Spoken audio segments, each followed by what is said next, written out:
읽어주는 교과 둘째 날 7월 19일 월요일 경종을 울리는 소리. 다윗이 그의 인생 가운데 가장 어두운 시기를 지나는 중에도 좋은 소식은 있었다. 하나님께서 당신의 선지자를 보내신 것이다. 나단과 다윗은 서로 잘 아는 사이였다. 성전 건축에 대한 다윗의 계획을 나단이 조언해 준 적이 있었다. 하지만 이번에는 다른 임무를 수행하기 위해 선지자가 왕 앞으로 나왔다. 나단 선지자가 왜 직접적으로 다윗의 이름을 언급하며 지적하지 않고 이야기를 통해 교훈하기로 했다고 생각하는가? 사무엘하 12장 1에서 14절을 읽어보라. 나단은 자신이 어떤 말을 해야 할지 알고 있었고 다윗이 잘 알아들을 수 있는 방법으로 그 말을 전했다. 그는 왕이 되기 전 양치기였던 다윗이 공감할 수 있는 이야기를 했다.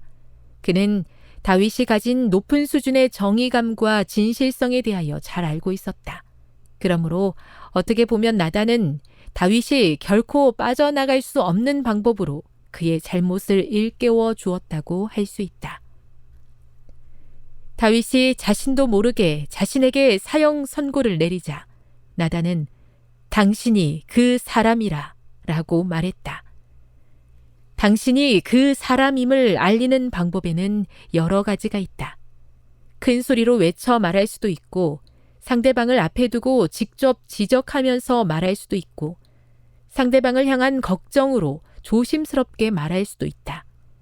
나단의 말은 분명 은혜로 가득했을 것이다.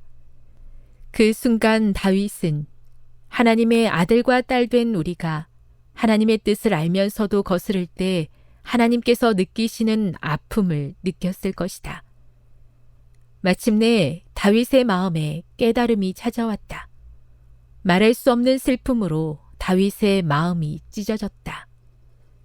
다윗은 왜 내가 밧세바에게 죄를 범하였노라 라고 말하거나 나는 살인자입니다 라고 말하는 대신 내가 여호와께 죄를 범하였노라 라고 말했는가?